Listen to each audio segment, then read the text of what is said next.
بسم اللہ الرحمن الرحیم۔ السلام علیکم۔ اوش ٹی وی کے پروگرام رنگ سخن کے ناظرین کو محمد نسیم ادا کا سلام پہنچے۔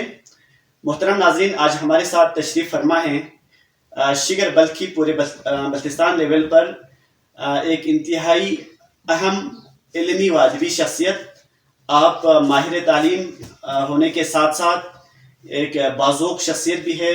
شعر فہم ہونے کے ساتھ ساتھ آپ بہترین اور جو زبردست ادیب ہیں، اور آپ بہترین نقاد ہیں۔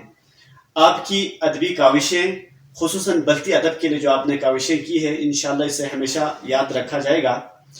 اور شیخ سحر شناسی کے حوالے سے اور باباس شناسی کے حوالے سے بھی ان کا مقام انتہائی جداگانہ ہے۔ تو بہت شکریہ جناب وزیر فدا حسین صاحب ہمارے ساتھ تشریف رکھتے ہیں پروگرام میں شرکت کرنے کے لیے، آپ کا بے حد شکریہ۔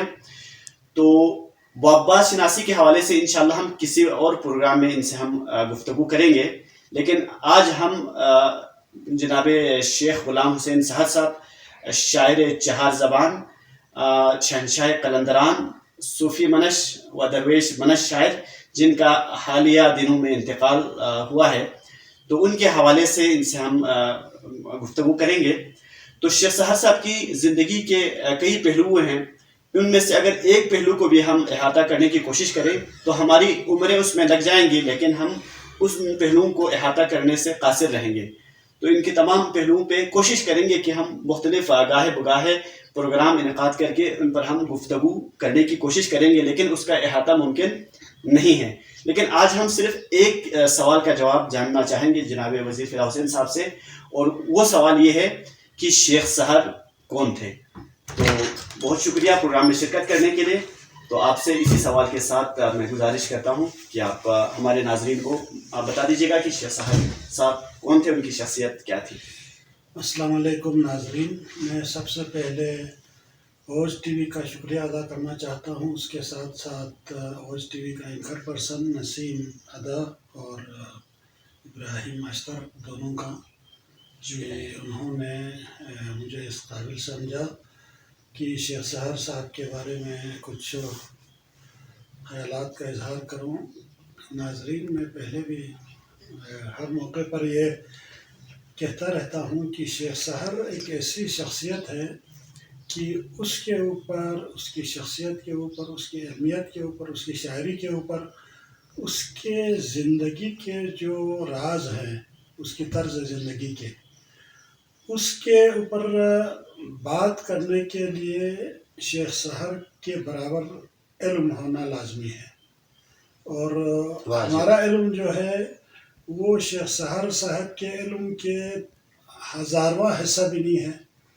تو صرف یہ ہے کہ میں شیخ سحر صاحب کے عقیدت مندوں میں سے ہوں۔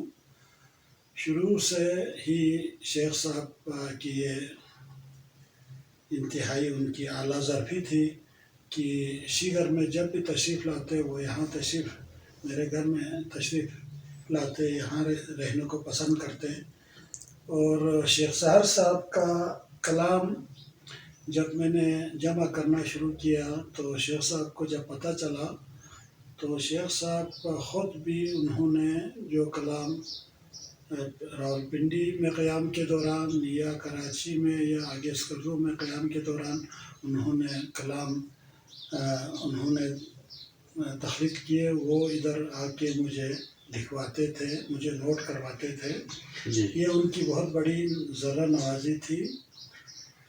شیخ سحر صاحب کی شخصیت، جیسا کہ حضرت راجہ اعظم خان نے اپنے ایک شعر میں جس طرح ان کے بارے میں کہا ہے کہ شیخ صاحب اس دنیا کے لیے یہ موزون نہیں تھے، بلکہ شیخ صاحب عالم لاہوت میں رہنے کے قابل تھے۔ یہ دنیا ان کے لیے موزون نہیں تھی، ان کے مزاج کے مطابق، ان کے طرز زندگی کے مطابق یہ دنیا ان کو کبھی بھی راس نہیں آئی۔ اسی لیے وہ ہمیشہ موت کی تمنا کرتے تھے، ہمیشہ موت کے انتظار میں رہتے تھے۔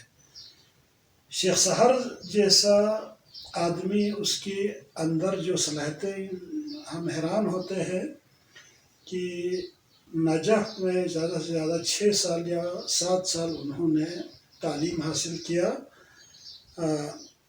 باب مدینۃ العلم سے، اس کے بعد مختلف ملکوں کے انہوں نے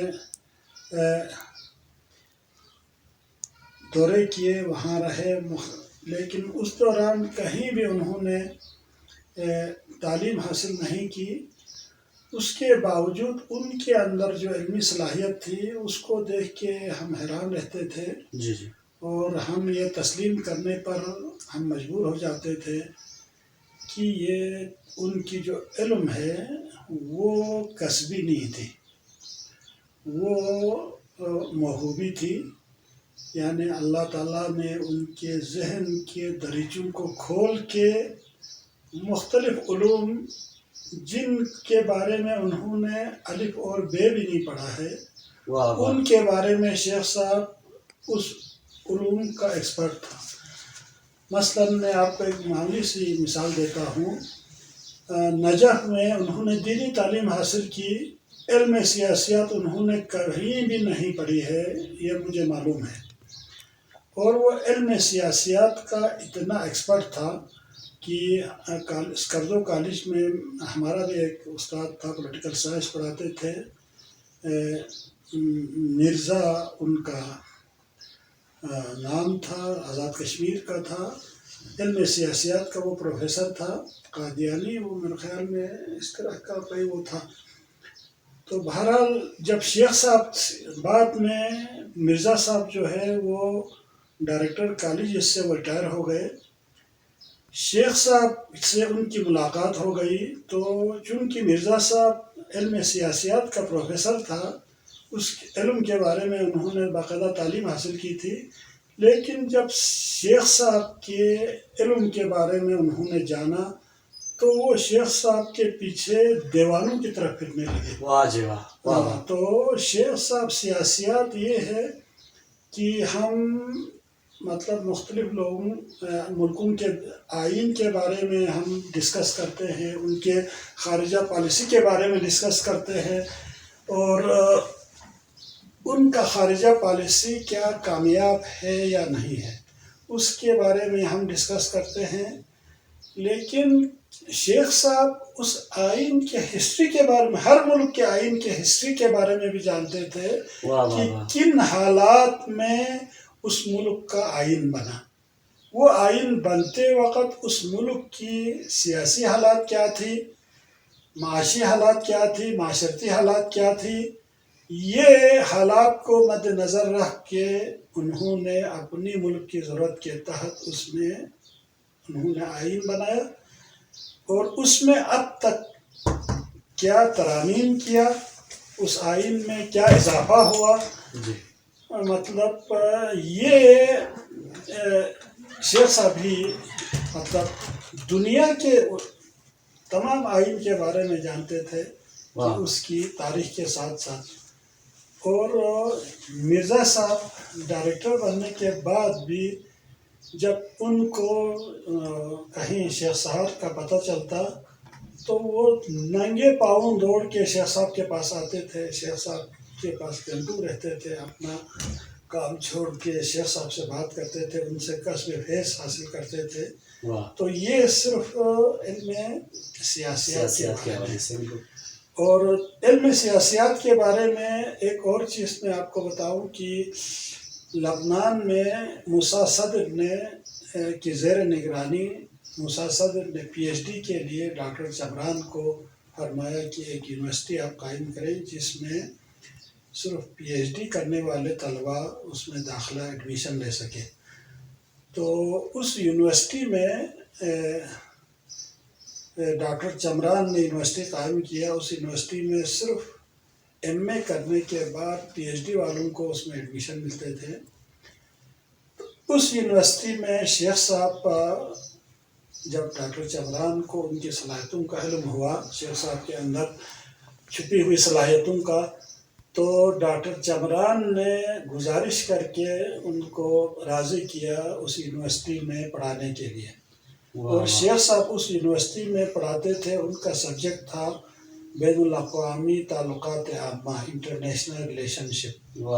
1.5 سال تک شیخ صاحب اس یونیورسٹی میں اس مضمون کو پڑھاتے رہے، اور 1.5 سال کے بعد ڈاکٹر چمران جب ایران تشریف لائے، ایران عراق جنگ ہو رہے تھے، وہاں ڈاکٹر چمران فوت ہو گئے، تو شیخ صاحب نے یار جس یونیورسٹی کو قائم کیا اس کا بانی جو ہے وہ نہ رہا، تو میں اس یونیورسٹی میں رہنے کا مزہ نہیں ہے کہہ کر وہ اس یونیورسٹی سے بھاگ کے آئے ڈاکٹر چمران کی یاد میں۔ جی جی تو یہ ان کا علم سیاسیات کے بارے میں، یہ ان کا علم ہے جس کے بارے میں انہوں نے اس علم کے بارے میں الف اور بے بھی نہیں پڑھا ہے۔ تو اسی طرح علم معاشیات، دنیا کی معیشت کیا ہے، ہر ملک کے بارے میں جانتے ہیں کہ ہر ملک کی معیشت کیا ہے، وہاں معیشت کو کن کن مسائل کا سامنا ہے، اس کے ساتھ ساتھ معیشت کو بہتر کرنے کن تجاویز کے اوپر کام کیا جائے جس سے معیشت بہتر ہو سکے۔ تو وہ بھی شیخ صاحب جانتے تھے۔ مطلب پاکستان کے معیشت کے بارے میں بھی انہوں نے اپنے ایک شعر میں فرمایا ہے، ملی نغمے میں شیخ صاحب نے، اس میں جہاں پاکستان کی معیشت کا ذکر کیا ہے، وہاں معیشت کو درست کرنے کے لیے اسی ایک بند میں ایک تجویز بھی دیا ہے۔ وہ اس تجویز پہ اگر عمل کیا جائے تو پاکستان کی معیشت 1 سال کے اندر بہت ہی بہتر ہو سکتی ہے۔ تو اس شعر میں فرماتے ہیں، دیکھو معاشیات کو، اپنے پاکستان کے بارے میں فرماتے ہیں شیخ صاحب، دیکھو معاشیات کو، ترسو نہیں خیرات کو، روٹی بھی اپنی کھاؤ تم، کم کر کے دن کو رات کو، اپنا ہی پہنو پیرہن، زندہ رہے میرا وطن۔ یعنی پاکستان کی معیشت یہ ہے کہ اگر آپ 3 وقت کی روٹی نہیں کھا سکتی ہے تو 1 وقت کا روٹی آپ کم کریں، بالکل کم کریں گے تو آپ کی معیشت بہتر ہو سکتی ہے۔ آپ جاپان سے کپڑے منگانے کی بجائے، چائنا کے کپڑے پہننے کی بجائے اپنے ملک کے ہی کپڑے پہنے، بالکل تو آپ کی معیشت بہتر ہو سکتی ہے۔ تو یہ علم معاشیات اور سیاست کے بارے میں ہے۔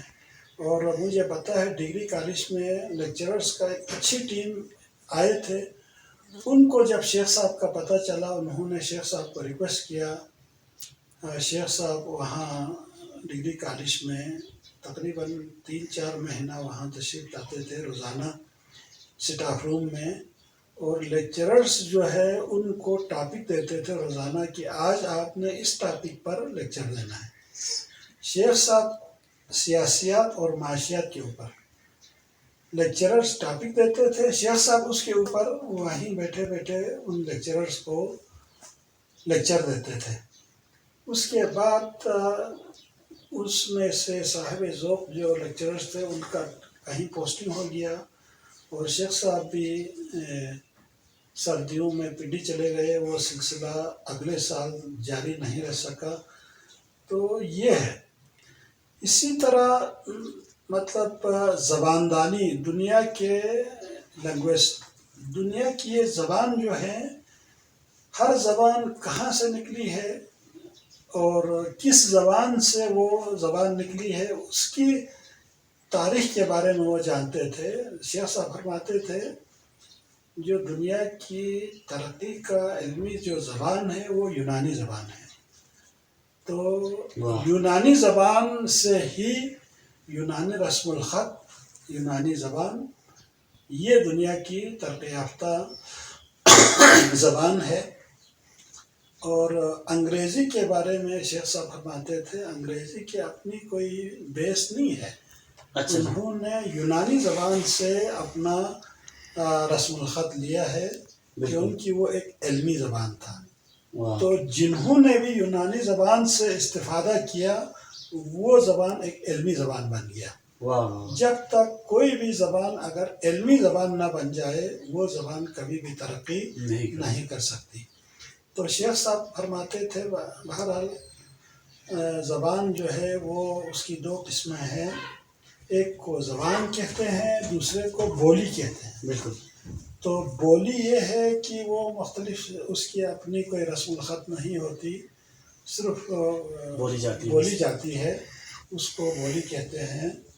لیکن زبان اس کو کہتے ہیں، اس کا الگ ایک زبان ہوتا ہے، اس کے ساتھ ساتھ اس کی اپنی رسم الخط ہوتی ہے، بالکل تو اس کو زبان کہتے ہیں۔ تو ہمارا بلتی زبان جو ہے وہ بولی نہیں ہے، وہ ایک زبان ہے، کیونکہ اس کی اپنی ایک رسم الخط ہے۔ جی ہماری رسم الخط جو ہے وہ یہ ہے، بالکل تو اس کو قوم نے اس کو بلا دیا ہے ابھی۔ تو جب تک ہم اپنی زبان کی فروغ کے لیے کام کرتے ہیں، لیکن اپنی زبان کی الفابیٹ نہ ہو، اپنی زبان کی الگ سے حروف تہجی نہ ہو، وہ زبان جو ہے وہ کبھی بھی ترقی نہیں کر سکتی۔ اور شیخ صاحب نے اس کے لیے ایک انگلش میں یونان کا بلتی کے لیے کچھ الفابیٹ بنائے تھے، لیکن اس کو آگے اس کی سرپرستی کرنے والا، اس کو مدد کرنے والا کوئی نہیں ہوا، اور وہ قاعدہ انہوں نے باقاعدہ بنایا ہوا تھا، بن گیا تھا بک 1۔ بک 2 شاید وہ کمپائل کرنے سے پہلے وہ اس دنیا سے چلے گئے۔ تو یہ زباندانی جو ہے وہ ایک ایسی علم ہے جو غیر ضروری ہے۔ اس دنیا میں زباندانی کے بارے میں کوئی جاننے کی ضرورت نہیں ہے۔ اب یہ غیر اہم شعبہ علم کے بارے میں بھی شیخ صاحب بہت کچھ جانتے تھے، بالکل جی اور جغرافیہ کے بارے میں اب ساری دنیا جانتے ہیں کہ بالکل۔ دنیا کے جو نقشے تھے وہ شیخ صاحب کو اپنی ہاتھ کے ہتھیلی کی لکیروں کی طرح ان کو واہ واہ یاد، بے شک جی جغرافیہ کے بارے میں وہ جانتے تھے، ہر ملک کے آبادی کے بارے میں، جغرافیہ کے بارے میں ایک اپنا مختصر سا واقعہ میں بتاتا ہوں۔ میرے پاس جرمنی سے ایک خاتون نے کام کیا، وہ واپس چلی گئی 2-3 سال کے بعد، میرا ان کے ساتھ رابطہ رہا۔ پھر اس نے مجھے خط لکھی کہ لاؤس میں مجھے منسٹری آف ایجوکیشن میں ایڈوائزری کا ایک آفر آیا ہے، ایڈوائزری کی پوسٹ کا، تو میں وہاں جانا چاہتی ہوں، تو آپ کے خیال میں آپ رائے دے دیں۔ تو مجھے لاؤس نام کا مجھے ملک میں نے سنا نہیں تھا، میں اس کو اپنا لہٰذا سمجھ رہا تھا، کیونکہ تبت کا ابھی بھی دارالحکومت ہمارا لہٰذا ہے جو چائنا میں ہے، صحیح، ایک بہت بڑا صوبہ ہے لہٰذا، ایک لاس اینجلس وہ دوسرا ہے جی لہٰذا تبت، یہ لداخ سے آگے اس کی سرحد ملتی ہے۔ ہمارا بلتی زبان کا، بلتی ثقافت کا، بلتی تاریخ کا اس کا مرکز جو ہے وہ لہٰذا ہے۔ میں نے سمجھا یہ لہٰذا ہے۔ پھر میں نے اپنی اطمینان کے لیے میں نے گلوب دیکھا، گلوب دیکھتے دیکھتے پھر مجھے لاؤس کا پتہ چل گیا کہ یہ تو برما سے آگے تھائی لینڈ کے ساتھ لاؤس تھا۔ تو شیخ صاحب سے میری ملاقات ہو گیا، میرے دماغ میں وہ بات تھی، میں نے شیخ صاحب سے کہا شیخ صاحب لاؤس نامی بھی کوئی ملک ہے؟ تو شیخ صاحب نے پورا اس کی ہسٹری بتایا۔ واہ واہ واہ لاؤس بالکل جی، لاؤس ہے نا، اس کے مشرق میں وہ تھائی لینڈ ہے، مغرب میں وہ ملک ہے، اس کی آبادی اتنی ہے، اور اس میں بدھسٹ مذہب کے لوگ جو ہے وہ 70% ہے، مسلم جو ہے وہ 10% ہے، پھر ہندو اس میں اتنے % ہے، کرسچن اتنے % ہے۔